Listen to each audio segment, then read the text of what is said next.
Hello and welcome back to KUDOS Latte Podcast. As usual, I am here and we have brewed up today another amazing event, or you can say basic episode and the mindfulness you can say about a very inspiring person. And if you want to know who is that lovely person, today is my guest. So let's check out her video.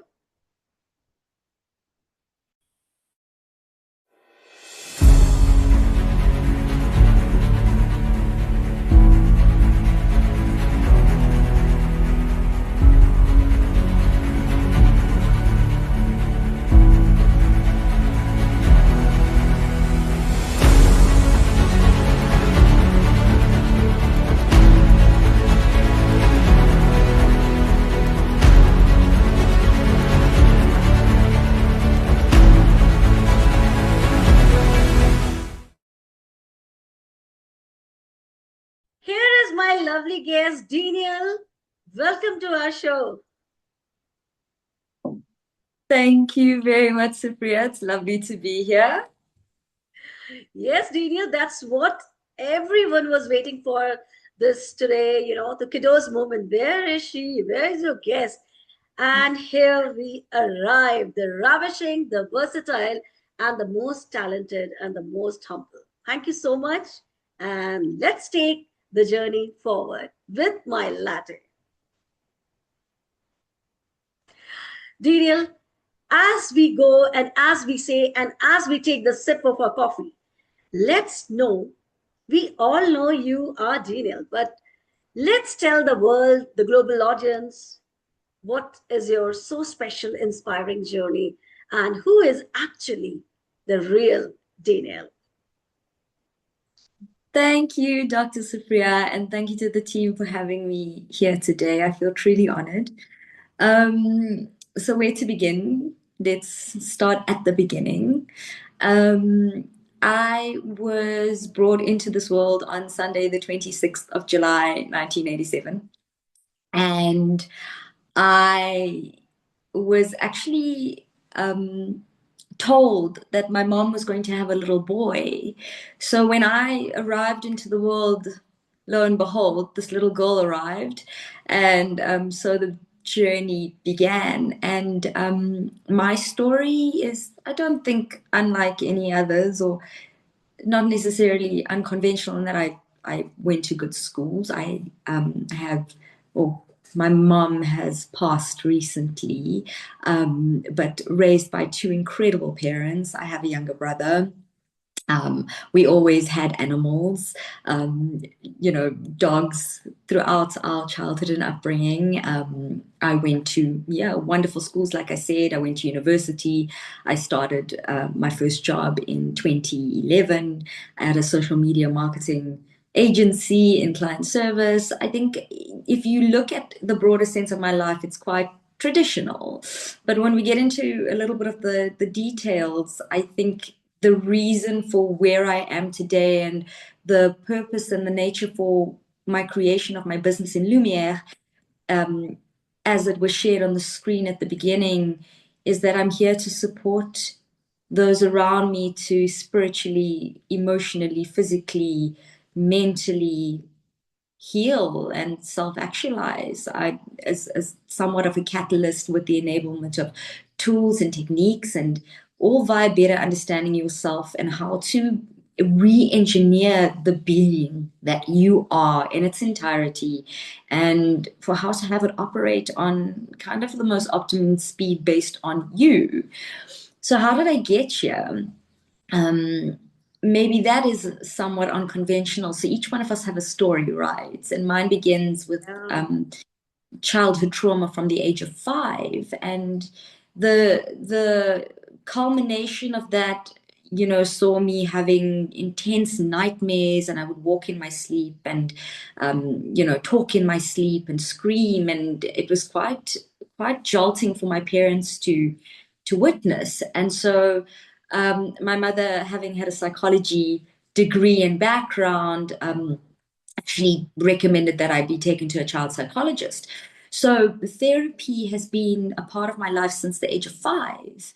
Unfortunately or fortunately, with the journey, it wasn't really identified as to the root cause or what had been the nature or the reason for what they were seeing and experiencing. It was put down to my diet. It was, maybe overstimulated mind because I had a very overactive imagination and somewhat of an ADD kid, as we term it today. But my journey took me down quite a dark path of substance abuse and physical harm and self-harm and possibly in places and around people that I shouldn't have been around, but I didn't know any better. But somehow again the interaction of or introduction into my life of therapy from the age of 5 is something that never stopped. So that stayed with me through primary school, high school, university, and then I think it got to when I started my first career and I kept going for therapy, psychologists, etc. And then a little bit further down the journey, I was diagnosed with um, bipolar 2. I was put on medication by a psychiatrist, been to facilities, etc. Then going to Alcoholics Anonymous and, doing away with my drinking side of my life and the substances, etc. And then coming into my influence was a different kind of therapy where I was seeing shamans and spiritual healers and hypnotherapists, and that also opened up a different side of my consciousness and my being to understand that there's so much more to a one size fits all solution in this world to each one of us. I think the beauty of my journey, which I believe is a blessing and it's intentional, is that there is no one size fits all. So the journey for each of us to go and explore and understand ourselves better and, figure out what's going on. And it can come in creative outlets. It can come in traditional therapy. It can come in unconventional therapy. I think the journey to seeking what works better for oneself, to understand why, as Simon Sinek says, your why, the core of who you are is quite a special and privileged one. I don't take that for granted. And which, like I shared, the more and more parts of myself that delayed and cleared, and I believe that that's a journey that will never end. I was then shared that actually what is possible in this life is to get to the true core and essence of who you are. What it takes is to actually care for the vessel that you come with in a very different way. So why do I say that, right? From the brief synopsis of my life that I've shared, where my coping mechanisms, and I believe they're there for a reason, right? It's called that for a reason. I believe that the journey today for where I am in what I consumed. So there's a beautiful Latin saying translated to what doesn't nourish me destroys me, is that I've very much become aware that what I put into my vessel and what I choose to take care of it with has become a lot more intentional because it elicits a different response. So what do I mean by this? I do have a highly active lifestyle. I'm a pole fitness athlete. I compete, I perform. I'm in the realms of teaching as well, beginner level pole classes. So I have an active lifestyle. So I love to walk. I love to move. I love to try different things that include, moving my body, whether it's dance, whether it's rock climbing, whether it's just being active. I enjoy it. And I've been this way, again, my parents very intentional. I did about 7 years of ballet as a little girl.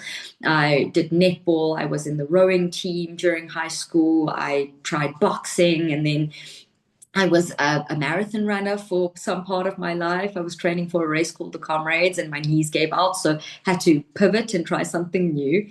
So the physical aspect and an active lifestyle has always been something that's been a part of me and I've enjoyed. And that's the whole point, is to find what you enjoy, right? Movement is movement. I also love yoga, and my dad's an instructor, so I had a lot of influence in this regard if I actually reflect while I'm talking. And I think the other part of it is that I drink about 2 liters of water a day. I enjoy my water. I don't Wow, consume. I great. the hilarity. Yeah, it's just it is. Our body's made up of quite a bit of water, right? And it helps with the organs. And yeah, so I enjoy it, and my body craves it. So again, it's paying attention to what my body is asking for.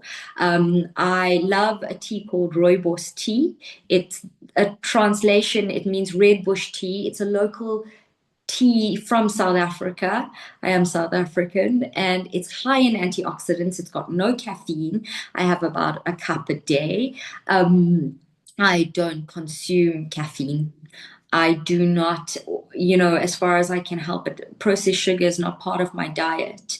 I prefer the more natural things like fruit in moderation. I read the labels of things. What is in it? Does it have sugar or does it not? If it does, I'll dates, I have one, maybe two maximum a day because it's high in sugar, right? If it's not used up in that active lifestyle scenario. So, the foods I ingest, what I recently did was I had a blood test done for my blood group. And it's a journey where I'm moving more into what is my blood group requiring of me. To eat like so things like healthy proteins like red meat and salmon, or it's a very clean healthy diet. And what I noticed is that when I take care of myself in this way, my brain works in a very different way. My memory has improved. I am sharper. I do have higher energy levels. I do take a nap in the day if I can provision for it as far as possible. I rest.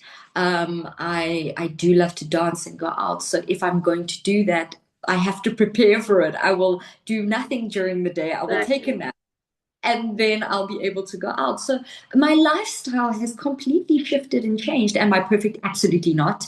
Do I get it right all the time? No, but I think the 80/20 principle, are you adopting the majority of how you do it? Is that you're consistent? Versus, and then there's the 20 where you go, we are human and it's going to happen. And, I sit with a lot of people and in in quite a few rooms where you're almost indicted for your choices of Right. choosing better for yourself. So if I'm offered something that's sugary, I'll say no, thank you.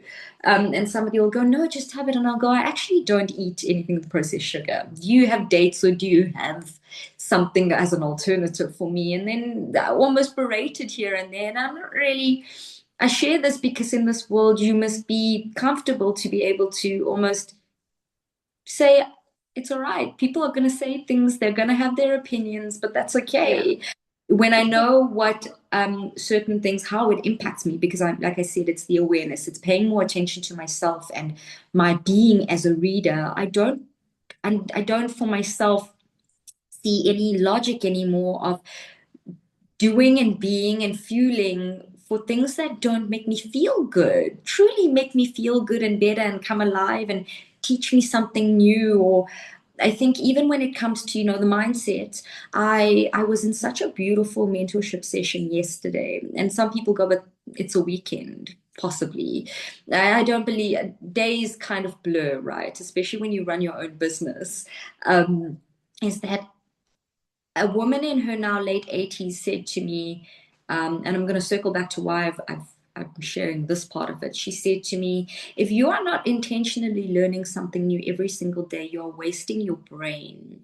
And then the science behind that came into my life and was shared with me because I'm on this thing of learning more about science and metaphysics, etc. Our brain synapses, right? When we do not use our brain, or learn or teach it something new or rewire it or constantly keep it fresh, the synapses literally die. And that's how Yeah. early onset dementia, Alzheimer's, you are literally allowing your brain to die when you are not fueling it with something that can spark it. It's quite a miracle of what our beings are created Exactly. for and how, right? So yesterday, to bring it back to yesterday in this coaching session, and like I shared, my mom recently passed away on the 17th of August, and it's been quite a journey of grief. And I was taught, um, you know, how is it that we navigate the sadness? The acronym is SARA: sadness, anger, resentment, acceptance, and then hope. how is it that we navigate this thing? And it's natural for it to dip, but then how do you ensure you recognize that and pick it up again? Because it's so natural for us to get stuck in the dip.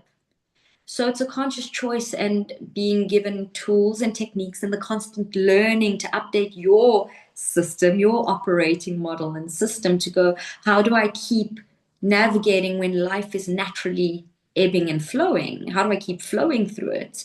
And it's been quite a beautiful experience to understand that learning can come in so many different shapes, ways, and forms. Very interesting. Um, so yeah, it's super the long journey for how I have gotten here, where I'm at right now. You could ask me the same question later this evening or tomorrow, and I could have a completely different answer. So to that point, I say I don't tie myself to my thoughts, a stance on anything, my feelings, my physical body, because all of these are temporary, right? The vessel in itself, and as much as you can take care of it, nothing is promised. We all have our time. Very true. Anything will change. But what am I tied to? I'm tied to my soul. I'm tied to my soul set journey of understanding how do I better take care of, like I said, the spirit, the body, the mind, the soul, my well-being, holistically, whole being self, to ensure that the journey of getting to the core of my soul is one that is so taken care of in the best way of nurturing my inner child and self, to say, but I do love myself. I do care about myself. When I show up for myself and I show myself love in the right ways, in the kinder ways, and I'm Right. still getting it right. I think I always will be. I believe that that is going to get me to the core of my spirit and my soul, which is what is going to carry me through an eternal journey of spirit, life, and world, because this world is fleeting and temporary, right? Like I said, I'm still getting it right. I have emotions that I'm regulating. I Wow, Danielle. take my vitamins in terms of my magnesium and ashwagandha, and things that are natural, right? Things that come Yeah. from the earth and organic and natural. So it is a journey. And when I have a disagreement with somebody, I'm very open to saying, have a conversation with me and teach me what I have done to wrong you, hurt you, so I can learn. I'm aware of it and we can move with it. I don't believe Yeah. in stagnancy, because stagnancy breeds disease. It's not a good thing. So a little bit of a round, longish answer to the question that you have asked. Well, Daniel, I must say that this lovely journey of yours is really inspiring. And the best part I loved about your journey was that you're taking care of yourself, you're loving yourself. And again, you are rendering one message to the world that loving yourself is not a selfishness. Loving yourself means taking care of your mind, body, soul, and what can be the best than this journey, Daniel? So, the round of applause for you. So, for such a lovely, inspiring journey. And as we say that you are a great healer, that we all know, Daniel, nothing is hidden from the world. But in your life, since we have to move forward in our journey and the time is less, so let's move forward. And I am coming straight to the question, what sort of challenges Danielle had faced in her life and how she had overcome. So I am dying to listen this part. Kindly go on, Danielle. You're unstoppable.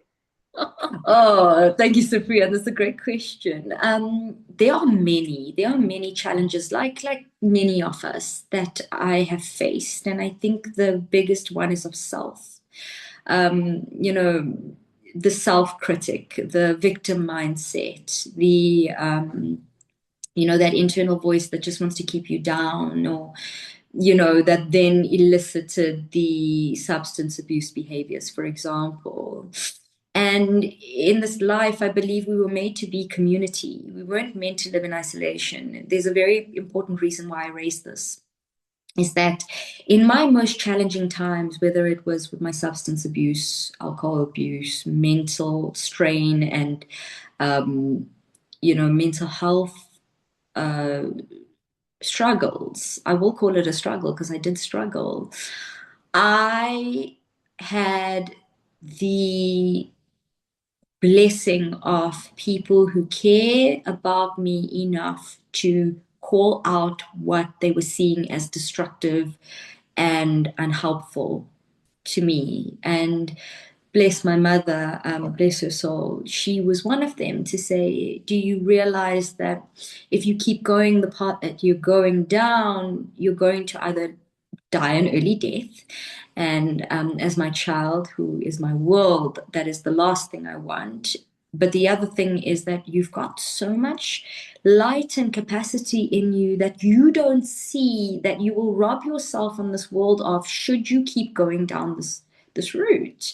And it, my mother and I'm so similar, but yet so different in that we had a lot of disagreements, but that conversation I felt it in my soul. It landed differently, and it got me to think, you know what, actually, the only time that we recognize that we have a problem is when we recognize it, or when we are acknowledging and willing to say, okay, I'm ready to make a change. Nobody can force you. And I think it was the right timing. Timing was just great in that way, divine timing. And it got me to take a look at my life and ask, but why are you doing this, Denielle? Why do you seek so much fulfillment and enjoyment from the things that actually destroy you and don't make you better? And you know that you are honest with yourself. And I don't impose it on anybody else. I believe people must experience it, live it, do it. You know yourself best, I believe. But my mother could recognize that there was something I wasn't seeing, and there was a way she could have the conversation with me. And that was critical for me to understand that I wasn't alone. I had a support network, and not just in a mother, but a confidant and somebody who really saw me and my struggles to be able to catch me and have real talk with me. That's love, right? So it's courageous to be able to have those kinds of conversations with the people that you love. And it was that support. And I mean, even my uncle, my mom's younger brother, came with me to my Alcoholics Anonymous meetings. And it's always been the right support.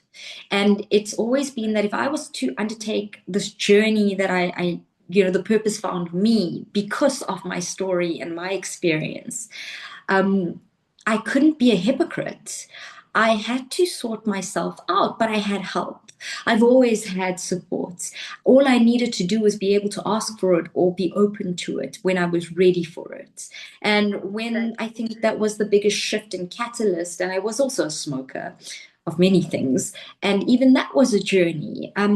But it always took acknowledging I had a problem, being real with myself and doing the reflective inner work, the people that cared about me and my support networks and structures that just held me and walked the journey with me when I was ready. And, it helped me to grow a thicker skin. I think to take a look in the mirror and go, what have I done?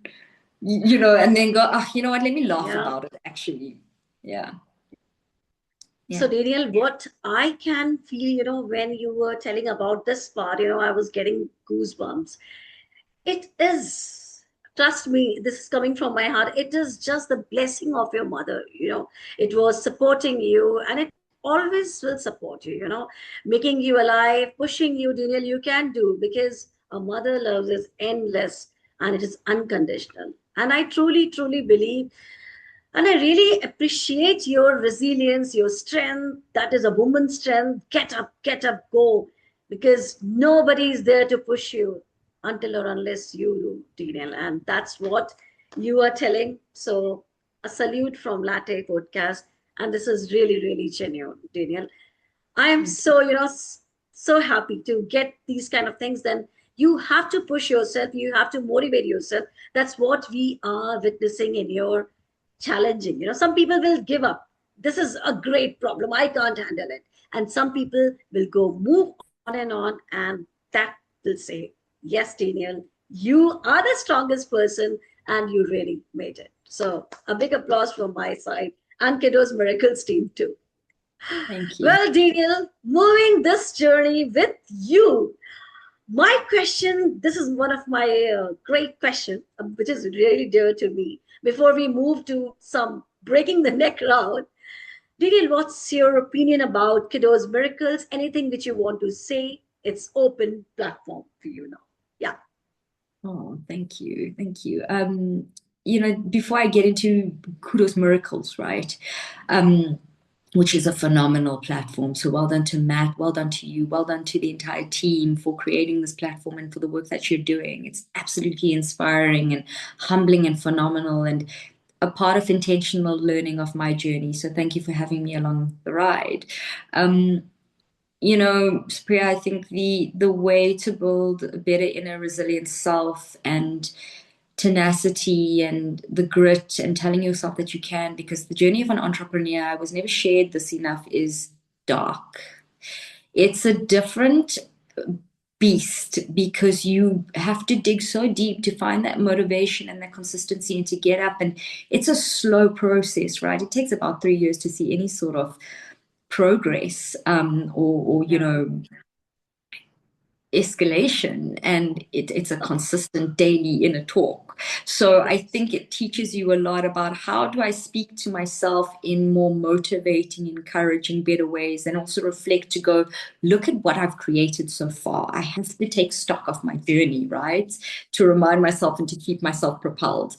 And I think on that departure point of self-propelling or being propelled, and I've shared this, that in life, the right support and who you surround yourself with and your networks and structures and where you learn from and grow with.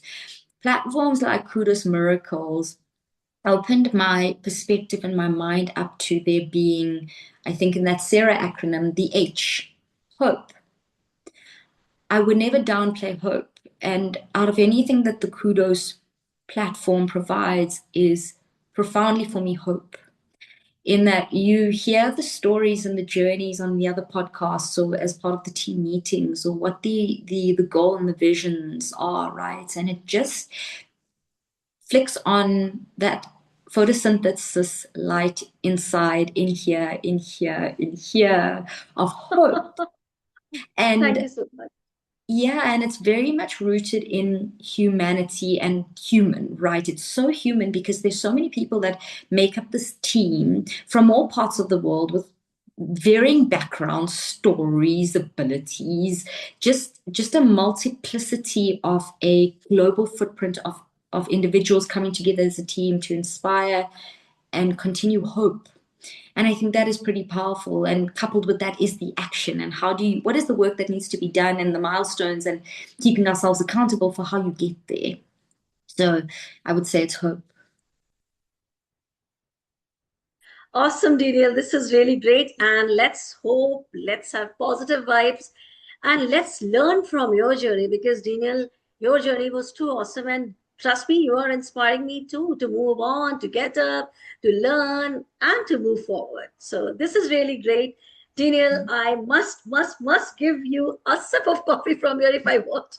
And really a big round of applause for Denielle. So let's move forward. So are you ready for this round? This is my so favorite deal. Okay. All right. So you can say break the neck round or rapid the fire round. So whatever you want to say, let's go. Daniel, what's your favorite color? Yellow. Oh my God, that's really great. If you were a superhero, what would your power be? To fly. Oh, this is great. Most used emoji. Sorry, what was that? The most? Emoji. EMOJI. Oh, my most used emoji. Oh, there's actually two. It's the sunflower and Yeah. it's the star. They're like shooting stars or stars. Wow. This is lovely. Favorite comfort food? Oh, that's tough because I love my food. Pretty much any form of home cooking, but my partner's home cooking is one of my favorites. So I'd say that. Okay, great. What's one thing you can't start your day without? Oh, a smile or a stretch. Great. That's really great one. All right. One hobby you wish you had moved time for. Ooh, to learn how to play better the piano or the guitar or the drums. Oh, this is really great. That one, really awesome. What is the one word? Which is the one word, or what is the one word for Denielle? You need not to think, I think. Oh, one word. For yourself. For myself, I would say authentic. Great. This is what I was expecting for. All right. So, books or movies? Rubies, because that is also my birthstone. All right. Sneakers or heels? Oh, that's very tough, but I'm going to say sneakers. All right. Mountains or beaches? Beaches. All right. Talking or listening? Ooh, listening. All right. And your favorite season? Summer. Oh, that's amazing, Daniel. And I must say, you played very well and very lovely answers. You know, it was coming from your heart, you know, it was so natural. But before I end, I know you are so talented, so versatile, and you have n number of talent which I can't count. So before we end up the show, everybody wants to listen your any, you know, your talent which you said to me, and I don't want to tell openly, any song or anything which you want to showcase in front of the world. So choice is yours. Yeah, Oh, let's wow. go. Daniel, Okay. any song, any motivation thing you want to share? All right. Well, I'll actually sing a little bit of a song because I know people say my mom said I could sing, but my mom would tell me she loved me singing. She loved my voice, and so I think I will sing what I sang at her memorial at her service. Sure. Um, and it is "Kiss from a Rose" by Seal. Go on. All right. Would you like to count me down, please, Supriya? Go on the way you want. All right. There used to be a graying tower alone on the sea. And you became the light on the dark side of me. And love remains the drug that's the high, not the pill. But did you know that when it snows, my eyes become large and the light that you shine can't be seen? And baby, I compare you to a kiss from a rose on the grave. Ooh, the more I get of you, the stranger it feels, and yeah. And now that your rose is in bloom, a light hits the gloom on the grave. And scene. So lovely, so melodious, Daniel. Thank you Thank you. so very much from the bottom core of my heart for coming over here, sharing your life experience, playing the rapid fire round, and most importantly, today I knew that you have a very melodious, very beautiful voice. So thank you, thank you, thank you, thank you so much. Thank you, Sophia. So, ladies and gentlemen, I know you all were. So let's watch this video before we go. Yeah.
Thank you so much. And I hope, Denielle, you had the same lovely time what we all had. And thank you so much, ladies and gentlemen, our global audience, for always loving us, cheering us. So keep doing that, and we are going to meet next event. Thank you so much. Thank you.